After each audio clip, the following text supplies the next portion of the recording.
Right, good afternoon, everybody. Let's get started. I'm Ian Mulheirn. I'm the Exec Director for UK Policy here at the Tony Blair Institute, and I'm delighted to welcome you to today's TBI Talks webinar. This is part of our New Year series, looking at the big questions facing UK politics in 2021. And our discussion today is about Scottish independence. Under the title, The State of the Union, Preventing the United Kingdom from Coming Undone. It's the third in our series this year, and please do tweet about it using the hashtag TBI Talks if you feel moved to do so. Now, of course, as you'll be aware, recent polling has shown sustained support for the independence movement in Scotland, and Brexit has, if you like, put a tiger in the tank of the independence campaign. And the Prime Minister who delivered it indicates he is not willing to allow another referendum on independence in Scotland for another generation. But the SNP has drawn up plans to hold an advisory vote should it win the Holyrood elections in May, which will no doubt be the subject of a lot of legal wrangling and determine the kind of next stage in this debate. Now, of course, the economic case for Scexit has got more challenging since 2014. Brexit means it would likely lead to higher trade barriers. Declining North Sea oil revenues has worsened Scotland's fiscal position, and it faced a deficit of about 8.5% of GDP before the pandemic struck. But of course, independence is primarily a question of identity, and on that front too, the political environment is, if anything, less positive for the union than it was 6 or 7 years ago. And not only has support for independence increased in Scotland, but also enthusiasm for the union in the rest of the UK is at a low ebb. So what can unionists do if they want Scotland to remain part of the UK? What should their strategy look like? And how should they go about building a stronger sense of identity with and belonging to the UK, both north of the border and south? Now, we've got an excellent panel of speakers to guide us through some of these questions over the next hour. We're going to hear from Alex Massey, the Scotland editor of The Spectator. We will then go to Professor Nicola McEwen. Nicola is the co-director of the Centre for Constitutional Change at the University of Edinburgh. And then we'll hear from Ian Murray, who is the Shadow Secretary of State for Scotland. Now, Ruth Davidson was due to join us, but unfortunately, she's been called away to a meeting with the Biden administration. So unfortunately, she's had a better offer, but our panelists will no doubt do an excellent job of getting us up to speed with where the independence question is going. We'll hear from each of them for about 5 minutes, and then we'll open it up to Q&A. Now, I'm sure most of you are very familiar with how all this works, but there is a Q&A box at the bottom of your screen, and if you have a question, please do, as you think of them, pop them in the chat, in the Q&A box. I will then take groups of 3 when we get to the Q&A session, and ask people to speak to their question, and I'll come to you. So do be prepared to speak. But with that, let's move on and get started. And Alex, if I may, I'll hand over to you to kick us off. Well, thank you very much, Ian, and good afternoon, everyone. Thanks for joining us. So where are we? Fresh from his glorious triumph vis-a-vis Brexit, having trounced the Europeans in the negotiations in the run-up to his mighty victory in the deal he signed with the European Union, Boris Johnson now discovers that he has problems on the home front. So much so, in fact, that we are told by Downing Street sources that the battle to save the Union is now the #1 priority for his administration. You can believe that if you will, but nevertheless, there has been a concentration of minds in Downing Street as it is finally, at long last, dawned on its residents that there is a problem, not just in Scotland actually, but across the United Kingdom, but most particularly obviously in Scotland. They have seen how over the last 12 months you now have around 20 consecutive opinion polls putting support for independence ahead of that for the Union. Now, of course, this remains a hypothetical matter at present, and even Scottish nationalists will acknowledge that quite a degree of the support, of the new support for independence, could be fairly soft. There are no guarantees. It is certainly not inevitable that if there were a referendum, and it's not inevitable that there will be one, but if there were one, it is not inevitable that Scotland would vote to leave the United Kingdom. But it is quite clear that as a political matter, the argument for independence is significantly more straightforward than it was in 2014. And that is intimately connected, obviously, to Brexit and the differential Brexit vote, and the sense that Scotland and England, because it is England rather than the rest of the UK, really, are distinct political cultures that are growing apart, diverging. That is very much what the SNP wish the people of Scotland to believe, and an increasing number of them do, particularly amongst the young, for whom the trappings of Britishness and British statehood are increasingly irrelevant. The proportion of Scottish residents who feel a deep connection to Britain and British identity has essentially halved in the last 50 years. And that poses certain obvious challenges for those who value that identity and wish to see it strengthened and guaranteed in the future. So at the moment, however, we are in a curious situation where all the momentum is with the Scottish nationalists, but they are not actually in a position to deliver upon their promises. Nicola will get into some of the legal and constitutional aspects of this, I'm sure. And we are further in a curious situation where the case for independence is essentially being made in the negative.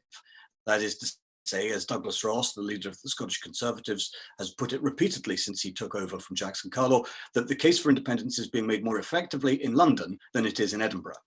That it is, if you like, English neglect, indifference, and occasionally outright hostility that does more to drive Scots towards independence than anything the SNP can promise or offer. And there are essentially three components to this problem. The first is Brexit, which is the backdrop and the scenery, if you like, the stage upon which all else takes place. The second is Boris Johnson himself. There's a 100-point difference between his approval ratings in Scotland and Nicola Sturgeon's. That is a suboptimal position to be in, and he is a suboptimal prime minister when it comes to selling the virtues of the United Kingdom and its relevance to people in Scotland. And then the third item in this sort of the third wheel of this tricycle of doom, to put it in a sort of slightly Johnsonian fashion, is the pandemic. And although outcomes in Scotland have not been significantly better than outcomes elsewhere in the United Kingdom, the perception of people in Scotland is very much to the contrary. The idea has taken root that Scotland has handled this better than the UK government, and the UK government's perceived incompetence is a further argument for the breakup of Britain, if you like, because if the United Kingdom cannot offer prosperity, if it cannot offer security, however that is defined, then what does it offer? And for an increasing number of people in Scotland, that is the crux of the issue. This is not a new issue, obviously, even though plenty of people in London perhaps are only catching up to it now. It is an argument that has been raging for, well, more than a decade, frankly. But after 2014, it was quite apparent that plenty of people, including David Cameron, felt that the issue had been resolved. One referendum, 55-45, job done. We can get on with more important things. The SNP disagreed and stayed on the pitch, if you like, while their opponents went home. And the consequences of that are also, I think, now apparent. And so in terms of saving the Union, I am actually quite doubtful that anyone coming up to Scotland, or even people in Scotland, saying that this is what we need to do to save the Union will actually advance that cause. I think it is quite possible that the more you talk about saving the Union, the more you will actually find yourself imperiling it. Thanks, Alex. Well, that's a show-stopping note to end on, since we are talking about saving the Union. Alex, you kicked off by saying that support was soft, but so I guess that the question that raises is what you think has caused it to rise recently. I mean, obviously Brexit is a factor here, but and therefore what might cause it to recede again? I mean, do you see it as hardening from here, or do you think with the kind of Brexit now being done, that will start to ebb away? And also, how much of it is contingent on the leaders, both north and south of the border, and the personalities involved? Well, I mean, a fair amount is contingent on the leaders. I mean, it does strike me that, I mean, not just because this is a Tony Blair Institute event and so on, but it would be easier for a Labour Prime Minister to make the case for unionism than it is for a Conservative Prime Minister. And it is particularly difficult for a Conservative Prime Minister of Boris Johnson's type to make that case. And so, you know, it's a whole range. You can't sort of strip out one thing and say, well, we fix that, then everything else falls into place and so on, because there are lots of things that are interwoven and connected here that contribute to the current situation. And so, you know, if it were easy to change minds and change attitudes, then a way would have been found to do so before now. But what I think is the case is that if you have a United Kingdom that is clearly doing well, that is offering opportunity, that is offering peace and prosperity, if you like, and economic growth trundling along at a comfortable 3% a year for, you know, a period of multiple years, then, if you like, some of the urgency of the question is you know, some of the urgency is drawn from the question. It becomes a less important thing because actually people are quite content. And so they might see the constitution as a distraction, perhaps even an irrelevance. But it is also the case that there has to be a means of allowing for the United Kingdom to be what it actually always has been, which is a multinational, multicultural entity in which there is room and space for all its different peoples to enjoy and feel that their identities are respected by the whole. You know, within that, if you like, that umbrella of you know, the United Kingdom, of Britishness, and so. And it is a problem for Britishness and unionism in Scotland that plenty of people feel that is not the case at the moment. Great, thank you, Alex. Okay, Nicola, that's a good moment to bring you in to go on to the constitutional questions. Sure. Okay, thank you very much, first of all, for the invitation to come along. I fear I will be a poor substitute for Ruth Davidson, but here we go. So you asked me to concentrate on the constitutional aspects and the issue about the independence referendum, the prospects for that and so on. I mean, clearly we have elections coming up currently in May. We don't know yet if they will be postponed, but it's clear that the SNP will go into those elections seeking a mandate to hold a new independence referendum. All of the opinion polls suggest that they will win that election comfortably. Of course, lots of things can happen in politics in a short period of time, as we know, but that's the situation as it stands right now. Now, their clear preference is to seek a transfer of authority via Section 30 order in order to empower the Scottish Parliament to legislate for a referendum in the same way that they did the last time. Now, the last time that followed on from an intergovernmental agreement, the Edinburgh Agreement, as we know. And there's two reasons for that. One is that it puts the issue beyond legal doubt. And second, and this is crucial, is that it implies a consensual process. That means that the outcome of the referendum will be respected, whatever it is. And there will be buy-in from the sides, if it is a yes vote, to negotiate on that basis. But of course, that leaves the power in the hands of the UK Parliament and ultimately in the hands of the UK government and the Prime Minister. And the strategy appears to be, for now, to just say no, because they have the power to do that, the legal authority to say no. But there's a number of things about that.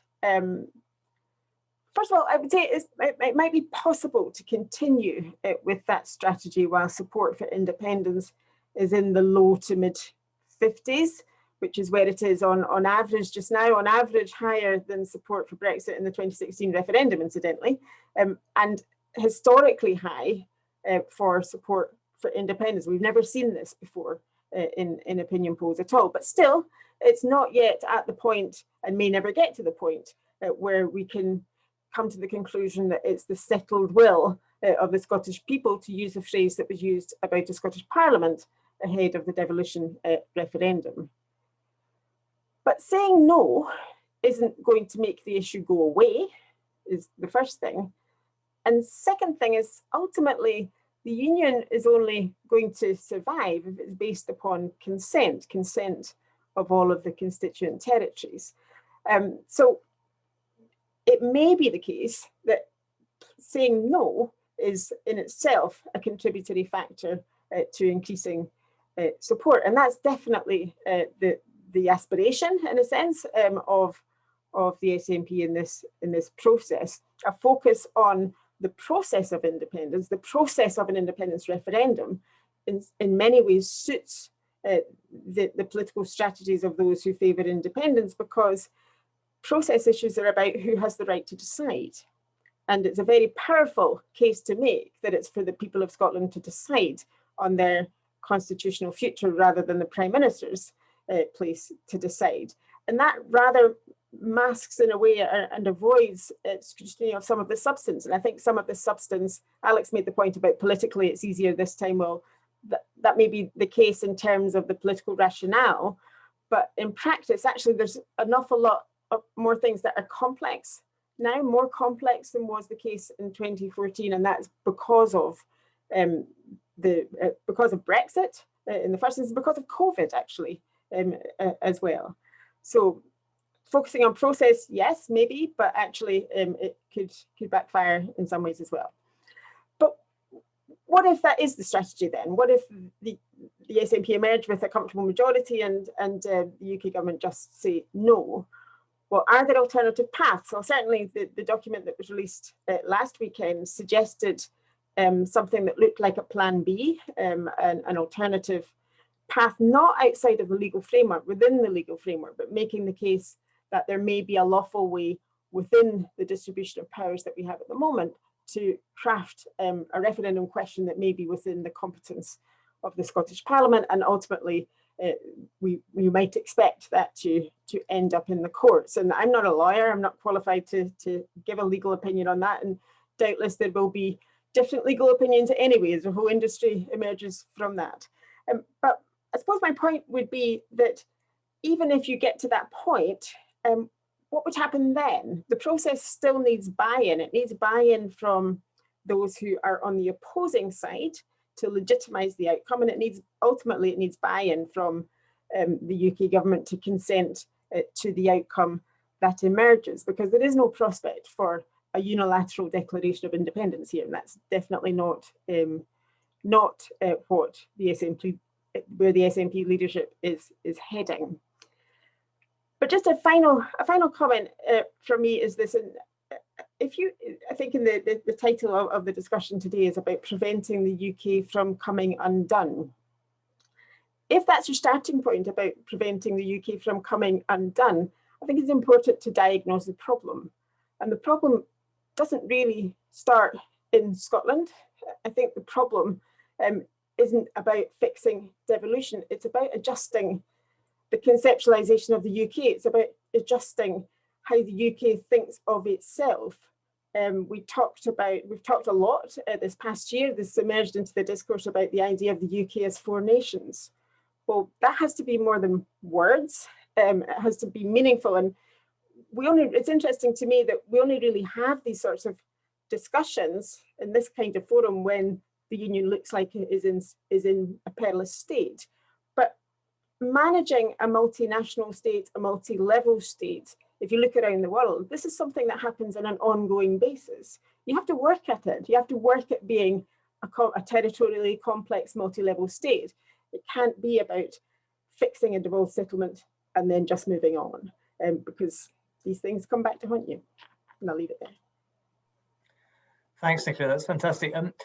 There's a question in the box here from Caroline Taylor, which kind of chimes with about Gordon Brown's suggestions of a more federal constitution, and she's asking what you think about that. And I guess there are other suggestions around House of Lords reform and other such things. In terms of that last point you ended on, to what extent are those kind of constitutional fixes part of the solution, or are they somewhat irrelevant or impossible? What's your thoughts?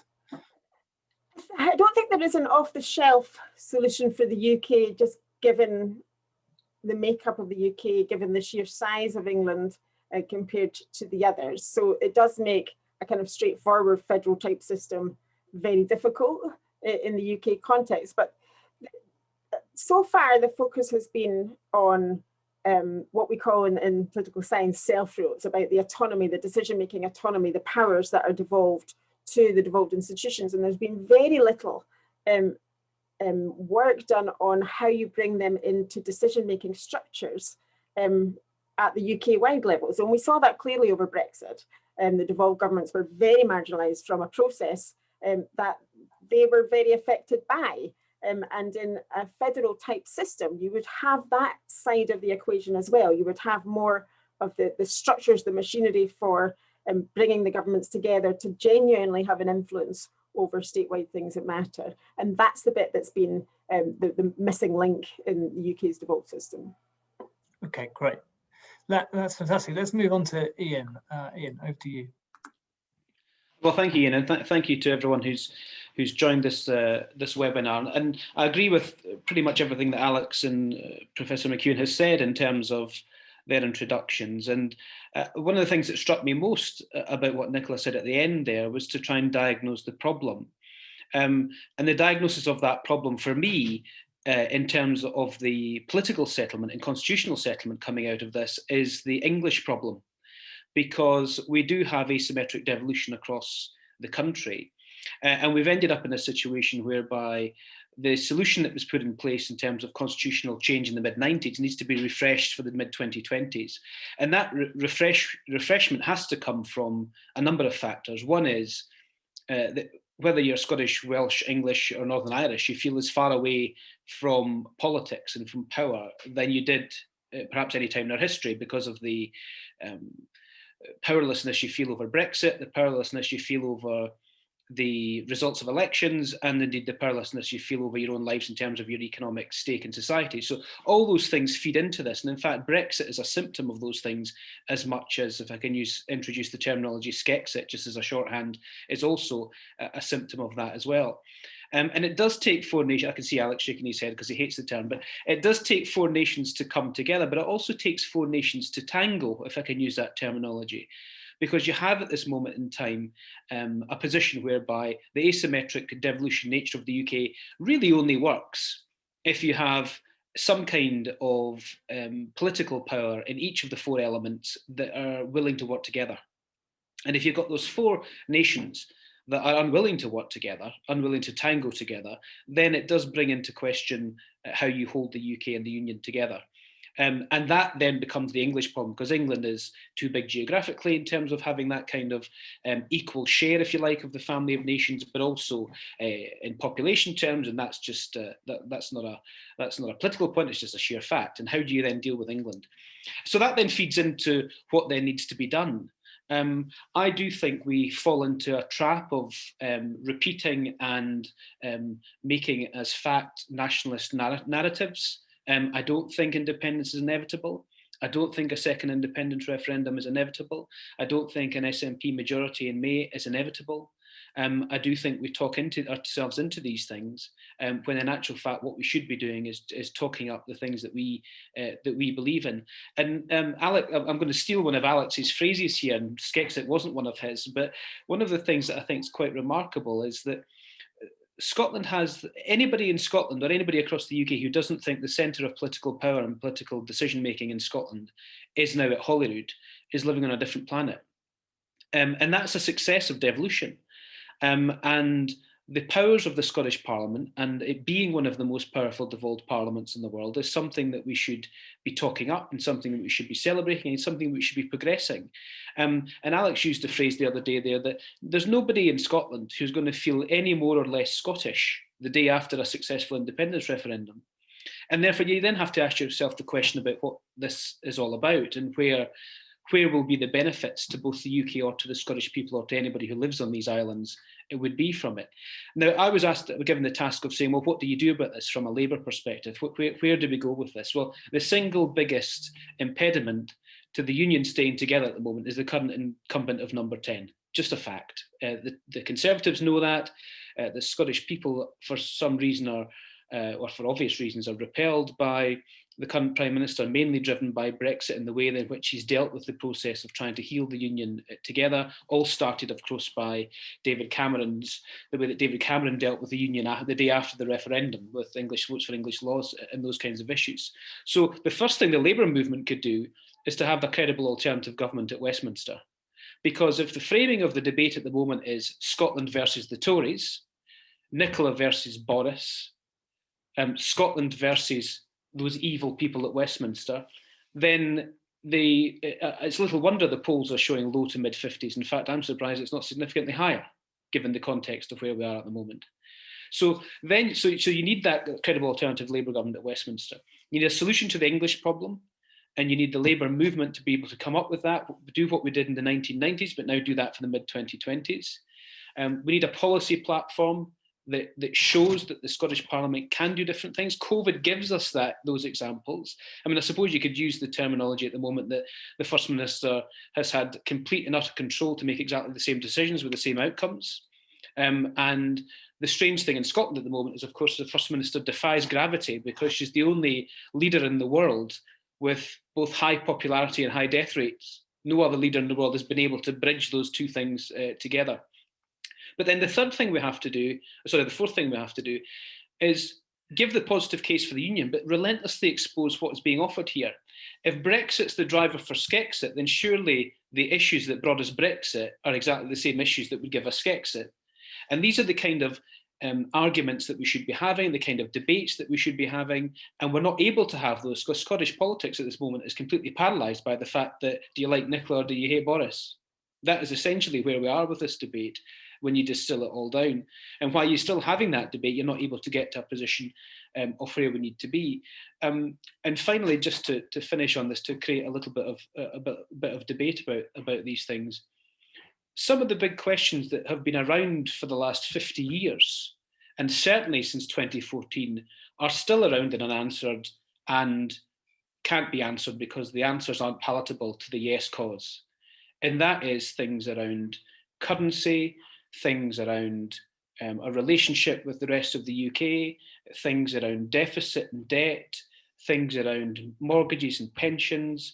These are all big, big issues that have to still be resolved. And the only one that has actually been resolved is a relationship with England in terms of a border. And it's been resolved because of Brexit and because of the deal that's been put in place between the UK and the EU. That defines Scotland's relationship if Scotland is able to get into the EU as an independent member state with our biggest trading partner in England. And that, if we are to be believed that this deal is as bad as it is, and it is, then that bad deal will define a relationship with our biggest trading partner and therefore our biggest part of our economy. So until we can get to a stage where we can have these debates and it's just around a sort of yellow and blue fight, then I don't think we're going to be able to get to a stage of putting any of the case for the union and any of the case for why this extreme offer of what's being put forward as a proposition at the moment is hugely damaging for Scotland and hugely damaging for the rest of the United Kingdom. Thanks, Ian. Before I open up, I just want to focus on that kind of last point you made about the economics of it. I mean, as I said in the intro, that the economic proposition has probably got worse. But of course, for a lot of people, that kind of argument is they don't believe it. That it fires up the nationalists. It's considered Project Fear. So to what extent, from a campaigning perspective, is talking about the economic consequences of independence useful, or is it counterproductive for unionists?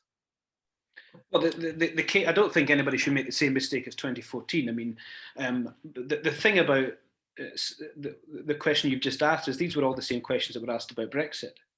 And again, it was called Project Fear with Brexit, which has actually turned into Project Reality Plus.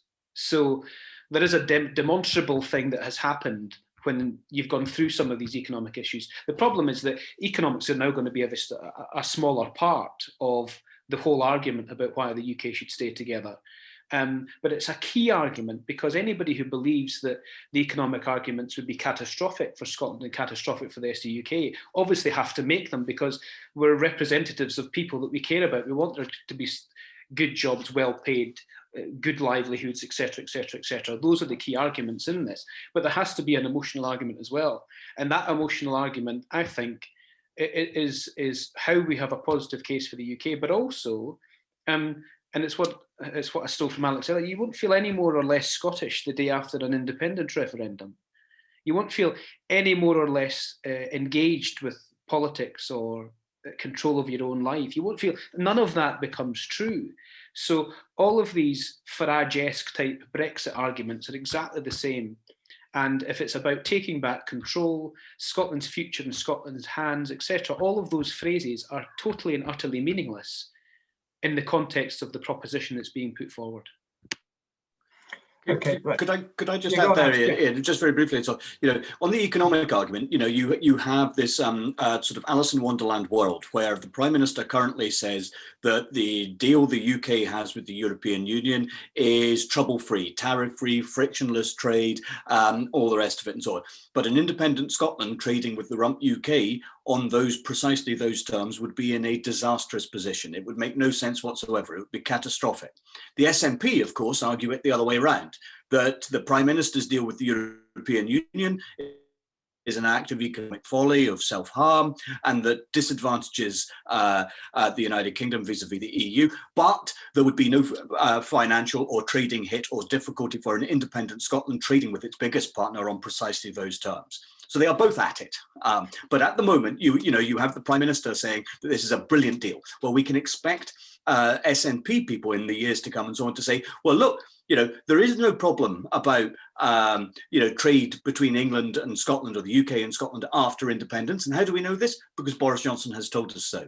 So the Prime Minister's words will be used against him regardless of what he does or says. And there is this sense in which the SNP specialise in this kind of political rhetorical jiu-jitsu. It's a double-sided coin. Heads I win, tails you lose. And that is something that Unionists have found very difficult to counter up until now. And actually, I don't see any real prospect of that changing, except to the extent that the Unionists can say, look, strip the emotion out. These are just facts. We have to agree on certain truthful parameters, ground rules for this discussion. But that too, as we've seen elsewhere in the world in recent years, is an increasingly difficult thing to do. Fantastic. Okay, let's go to some questions. There's a lot of questions in the Q&A box. I'll first go to Robin Stafford, who's got a question that follows on from this about the Brexit parallel.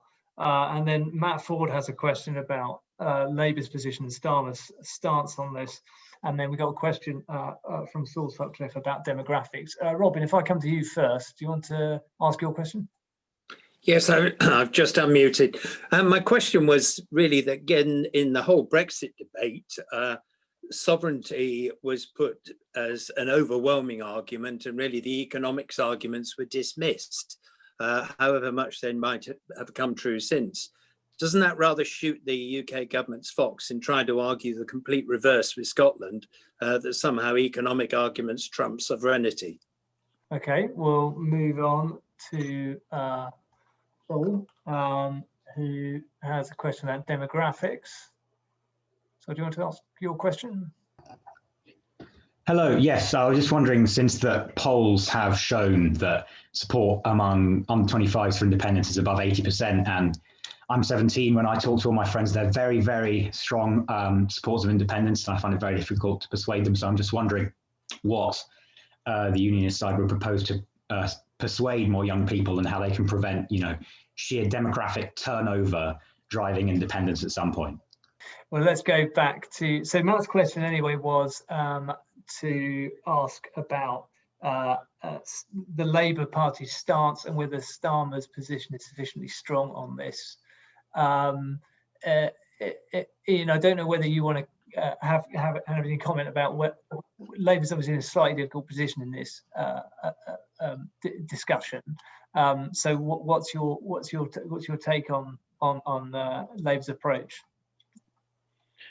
Well, thanks for the question. I would firstly say that, the reason that the Labour Party is in a slightly difficult position on this kind of issue is because it's in the mutual interests of the Conservatives and the SNP to be arguing with each other on the binary issue, because it's electorally beneficial for them. And what we need to do is try and break through that and provide the solution that says, of course we can't defend the status quo is broken, But of course, the answer to the broken status quo isn't to break up the United Kingdom, because that would also be a disaster. So we have to make the practical case. We also have to make the principle case and the positive case. But then we have to come up with, well, what is the solution? Well, we've proved we can do this because we did it in the mid-90s with the devolution settlement that was in our 97 manifesto. And in fact, the Scotland Act was one of the very first acts that was put through Parliament of that new Labour government, which created the Scottish Parliament. So we created the devolution network across the country. Now, whether people believe in devolution or not, we're the only party that really believes in that fundamental devolution. So what Keir is now saying is, look, let's resolve some of these big issues now.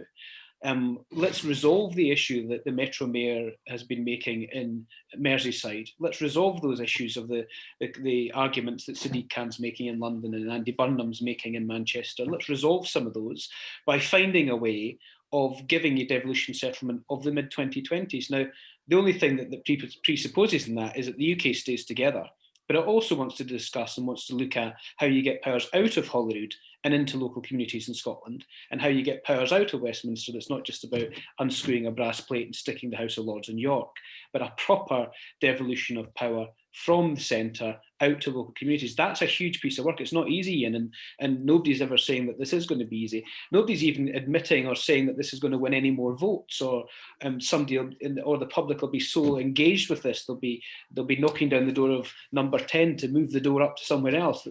Nobody's saying that, but this is a crucial piece of work that I think needs to be done to fix our democracy. And unless it is done, and the Labour movement's the only party that can really do this, then it will never be done, and we'll have this constant tension between a binary argument, which are both wrong, of the status quo, the broken status quo, versus a separatist agenda. And Ian, what about the Saul's question on demographics? Have you got any thoughts on that? Is there an inevitability about this, or is that just not the right way to look at this question? Well, I mean, I agree with what he says, but the biggest, there was a big report done by the Scottish Affairs Committee about 3 years ago that talked about demographic change in Scotland, and the biggest part of that demographic change is 18 to 30-year-olds leaving Scotland to move particularly to London, but south to England to seek economic opportunities. So we have to talk about that working together, that building bridges. Younger people are much, much more engaged about the European Union. Rightly so, but in actual fact, what's the construct of the European Union? It's about individual countries working together in their own interests. So I do think there is a problem with younger people, and I do think we've got a big mountain to climb, although we haven't even got into the debate about what this means yet, and we haven't got into the debate about what it means for younger people, older people, or anybody really. All the debate is at the moment is, do you think the UK government is horrendous? The answer from young people becomes yes. What shall we do about it? Let's vote for independence. That is the only real solution that is being offered at the moment, and therefore it is in the interests of the SNP and those that are proponents of an independent Scotland to keep just making that singular argument. Can I just comment on that, Ian? Yeah. Sorry. Yeah. So there have been some really interesting shifts in the demographics of independence, and actually in age group terms, the most distinctive group now is the older voters in their opposition to independence, but actually you get majority support from almost every other age group. And the class dimension is a bit different now as well, where you get more in the sort of middle class category that would have been more inclined disproportionately to vote no in 2014 are now shifting to, and that's driven by Brexit and by a pro-Remain position, but also women. So it used to be the case that independence support was weaker among female voters, but that is no longer the case. And if anything, it's tilted the other way, not massively, but still enough for it to be interesting. And can I just briefly go back to a point that Ian made towards the end of your presentation about identity? And of course, I absolutely agree with you that identity isn't going to shift one way or another, but I don't think identity is driving this, and it wasn't driving it in 2014, and it's not driving it today. But there's a difference between identity and power, and what we learned from 2016 is that idea of taking back control, that sense of empowerment that comes from constitutional change, is a very effective mobilizer. Of course, it doesn't mean very much unless you put a proposition behind it. Well, power to do what? And we didn't know that in 2016, and I don't think actually the pro-Brexit side was challenged sufficiently at that time to spell out what it meant and what it would involve the power to do. And we still don't actually know, for all the talk of sovereignty, about what exactly is it that you can do differently now than before. But it's just to sort of disentangle those two things.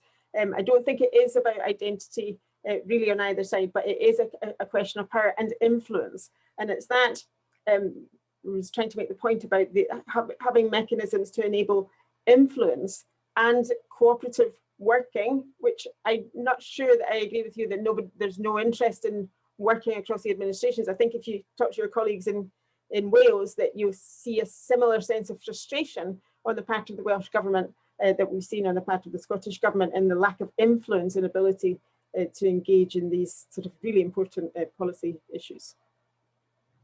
Alex, do you want to come back on any of this? Yeah. I mean, I think identity does play a part. I think identity does play a part of it. But Nicola's absolutely right that it is about power, and it's also about respect. There is a widespread feeling in Scotland, also in Wales, as she alluded to, the UK government doesn't respect those parts of the United Kingdom that don't vote for it. When you have Boris Johnson saying devolution has been a disaster, people don't just see that as, they don't view that in terms of, well, what has the Scottish Parliament done that I particularly like or not. They view that as the Prime Minister bullying or threatening or abusing, insulting Scotland writ large, and they find it disrespectful, and they take against that, and it builds sort of animosity. It increases the distance between the different parts of the United Kingdom. There is a widespread sense in Scotland that there are an awful lot of people, particularly, but by no means exclusively in the Conservative Party, who think English and British are synonyms for one another. And that is not how the United Kingdom is viewed in Scotland. It's not how it's viewed in Northern Ireland or Wales either. In a curious sense, people were talking earlier about the four nations construct that has become much more clearly apparent over the last 12 months. But that has always been apparent to people in Scotland, and it was apparent to people in Scotland in the 19th century too. The great nationalist revivals, the cults of Wallace and Bruce and Burns in the 19th century were built on this notion of the Union as being a family of nations, a partnership in the service of a greater whole, perhaps, but with those definite individual identities at the core of it. That they would come together and form something bigger. So in a curious sense, actually, it's the 20th century that is the exception to the rule of British history, not what we see right now. In certain respects, what we have right now is a reversion to a 19th century understanding of the United Kingdom. But unfortunately, it seems to me there are very few people in Westminster who really appreciate that. It's really interesting, Alex. And just to go back to the Brexit parallel, I mean, you in Robin's question, he's been highlighting this as well about the kind of sovereignty versus economics thing. How can the current incumbent make the argument? But of course, that, as you said, that cuts both ways. Both sides are playing the same slightly different story. So how does that play out then? I mean, what if they're both telling a rather hypocritical story? Then who benefits from that? The one that has the saltire behind it. Right. Because when push comes to shove and so on, people in Scotland have an extremely strong sense of themselves as Scottish, when you tie that into other trends discernible around the world, actually, of a more local, a more responsive kind of politics and so on, then all of this just plays to the SNP's favour. I mean, yes, the rhetoric of independence is strikingly similar to the rhetoric of Brexit, and both parties, both Brexiteers and Scottish nationalists, hate it when that is pointed out.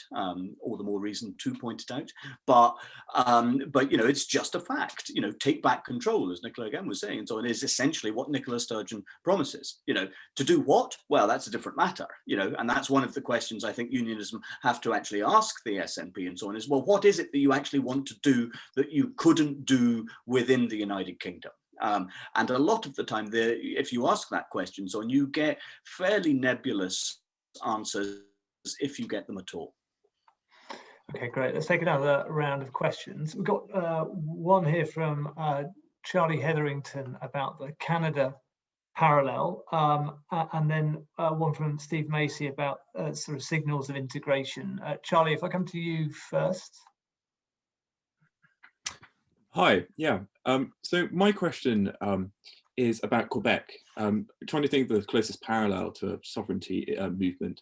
Quebec voting against independence by about 40,000 votes in 1995, but the issue seems to sort of dissipated somewhat. I was wondering if there was a Canadian federal plan that achieved this, and is there anything that Unionists can learn from the Canadian federal response? Okay, great. And Steve, I'll come to you.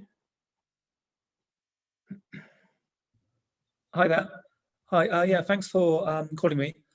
Yeah, my point is that I feel that the kind of pro-UK side has historically, or particularly recently, been very defensive and defending status quo.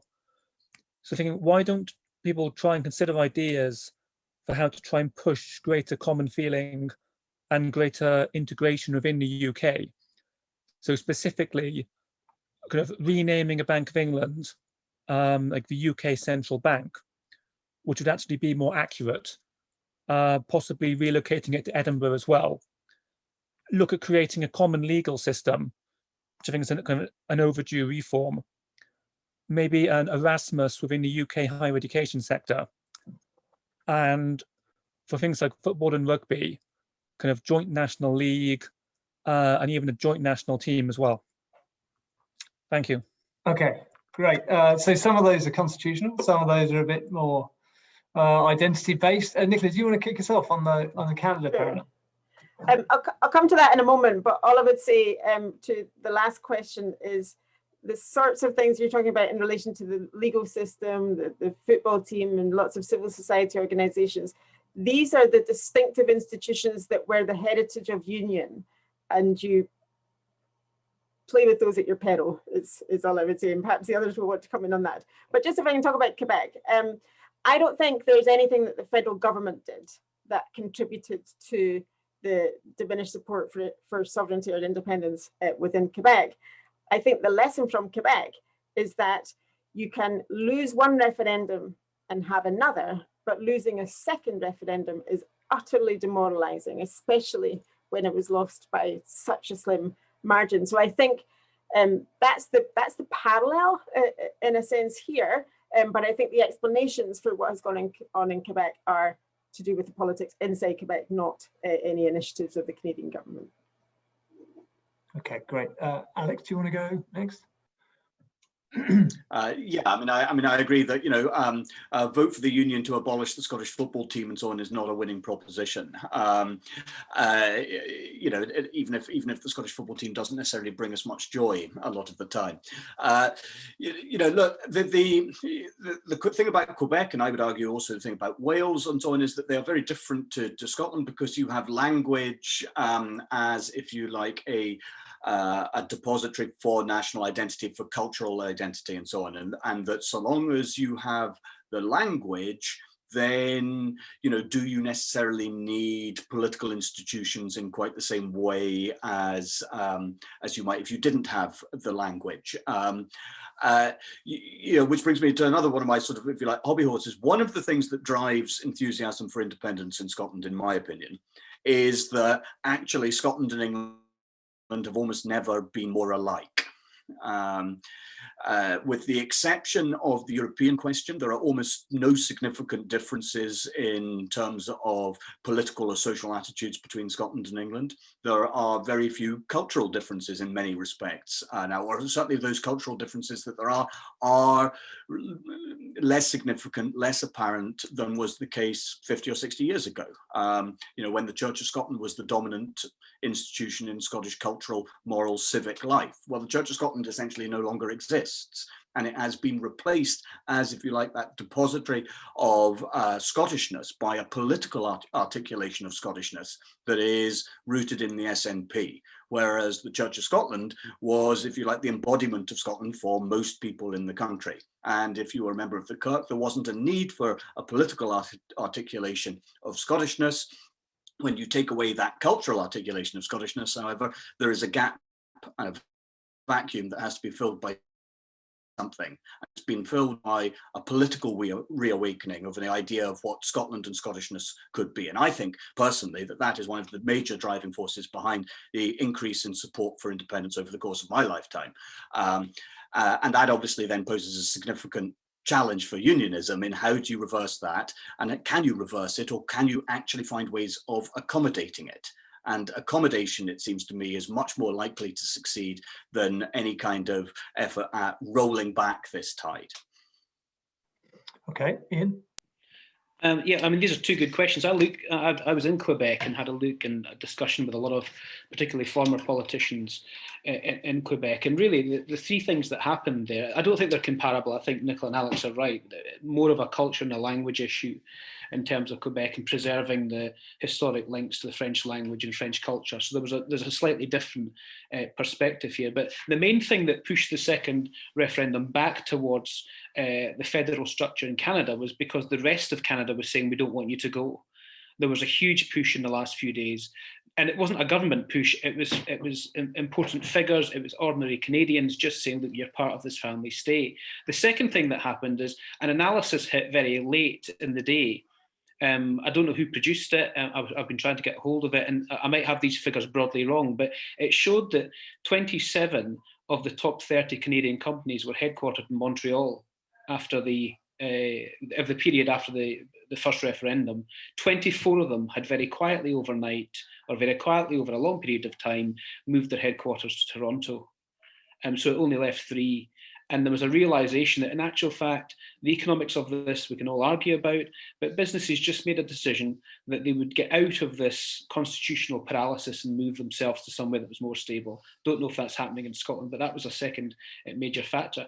And the third major factor was that Quebec voters decided to re-engage themselves with national Canadian politics. So for a long time, they had voted, as you can see probably across UK politics, for the party that was going to deliver independence for Quebec.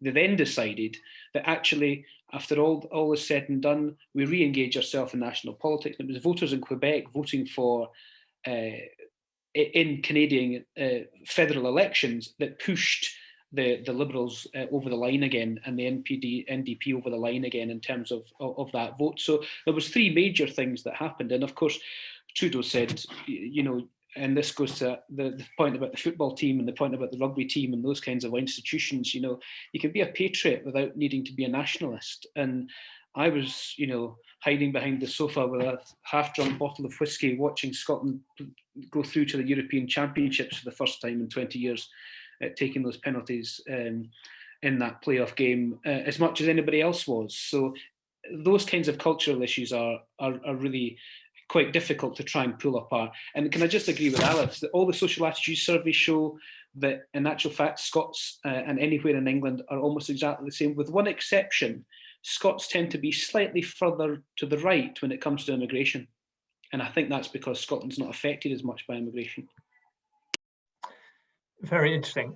Okay, we've got about 5 minutes left, and there's a lot of good questions in the Q&A, but I'll just pick out 2 things that I'd like to sort of end on, if I may, about essentially the process by which any second referendum might proceed. One of the questions in the box is about whether you could embed some kind of a 2-stage process to this. Is that feasible? I mean, it's obvious what that's trying to achieve in terms of, you know, trying to smoke out people's desire for it, but then see what the reality is. But is it possible? And a related question, I think, is around trying to learn some of the lessons of Brexit. The process of Brexit was a pretty wrenching experience for everybody. And one of the reasons for that was that It wasn't clear what the destination was at the time we decided where we were going to go, and even if the process itself was unnecessarily acrimonious.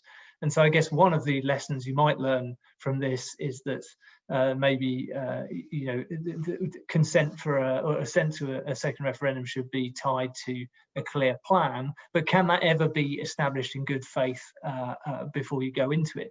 So on either of those, two-stage process or the kind of there being a concrete plan for Scottish independence on the table before a vote, are either of those two things realistic or helpful or useful for this whole debate? I will go, if I may, in reverse order. Ian, can I come to you first? Well, I agree very strongly, admittedly, after the first stage of a two-stage process for the referendum on the European Union, because for the simple reason that what was being promised to people to push that referendum over the line, and we now know from all the analysis it was the promises with regards to the extra money for the NHS and take back control, which was never the case. And nothing would change, but everything would change.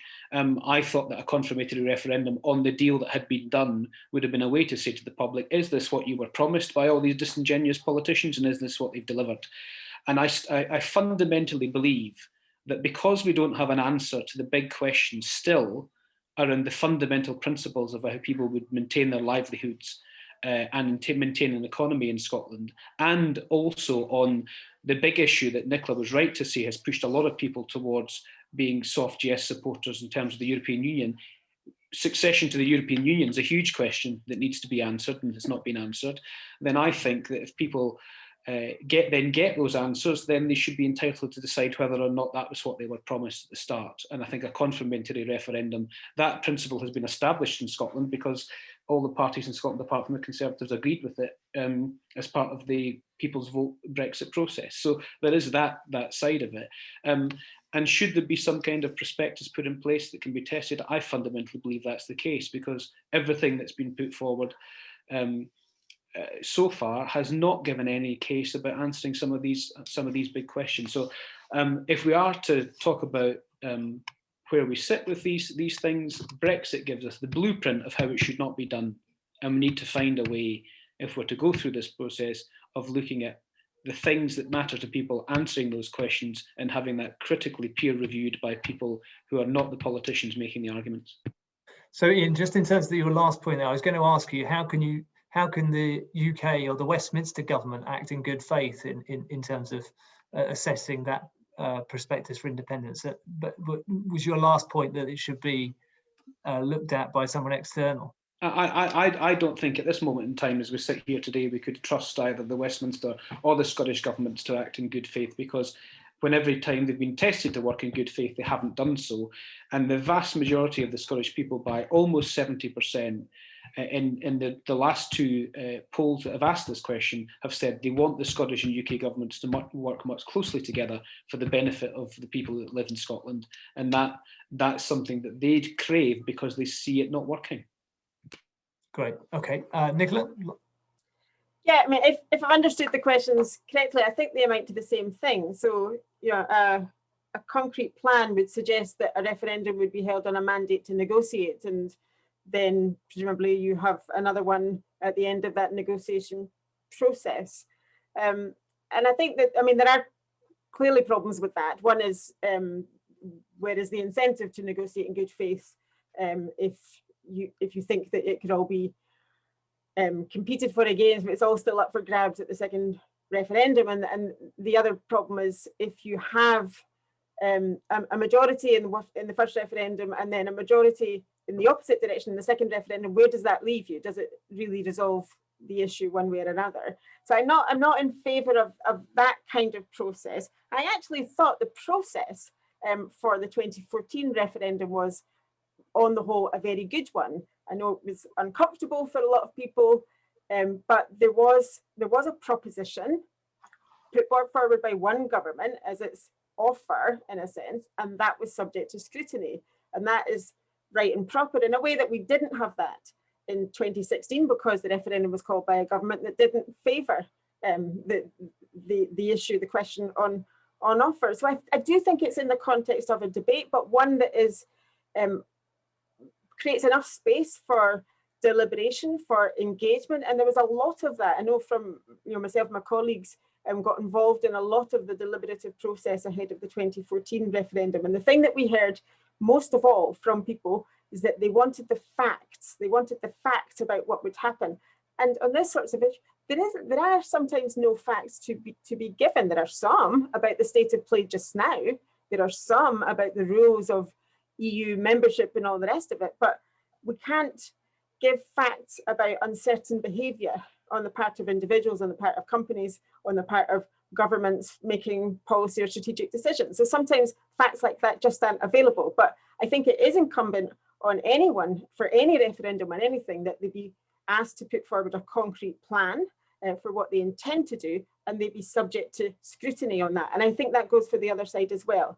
One further thing I would add on process, though, is that there is, I think, an opportunity to have this not be a binary choice between independence or the status quo as it currently is. I think there is scope to bring in another option, but it too should be subject to the same kind of scrutiny for its feasibility, whether or not it's possible and deliverable within the UK context. Now, the more you do that, the more complex it becomes, and there are issues about simplicity and accessibility there, but I think there is a way to do that.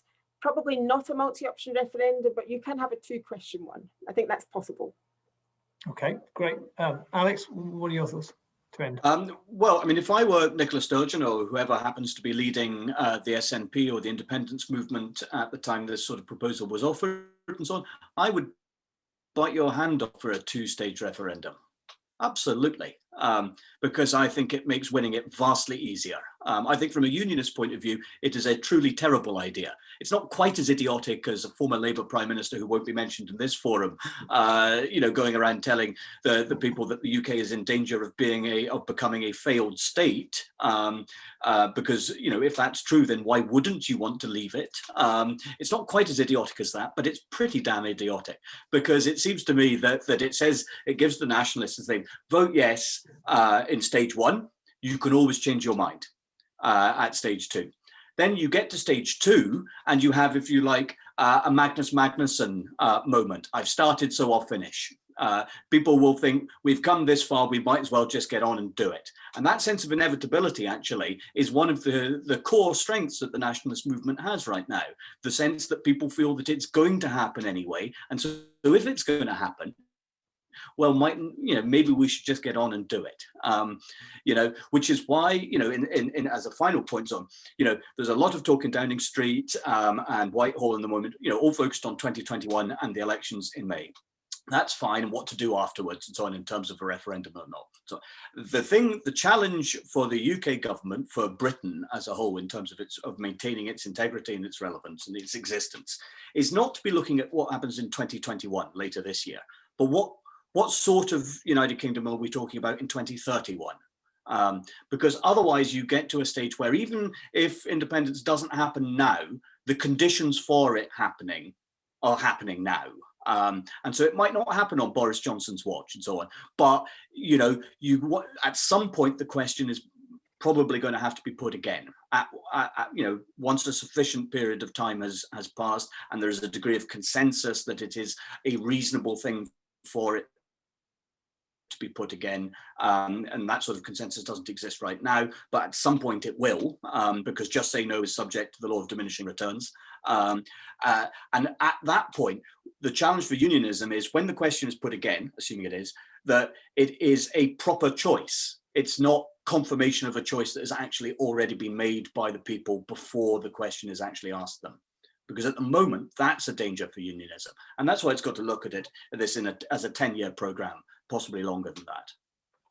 Brilliant. Thank you, Alex. Well, we're just about over time, so we'll draw it to a close there. But I'm sure you'd agree with me, it's been worth it, because we've covered a huge amount of ground and there's endless other questions we could and perhaps should have asked. But I don't think this will be the last time we'll be discussing this topic in 2021. So hopefully we'll have our brilliant panelists back again at some point to talk about how this develops over the coming months as we head into the elections in May. Thank you all for attending. Thanks to Alex, to Ian, and to Nicola for brilliant contributions.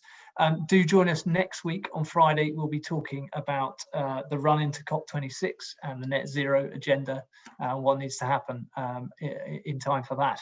So join us again next week. But for now, have a good weekend and a good afternoon. Thank you.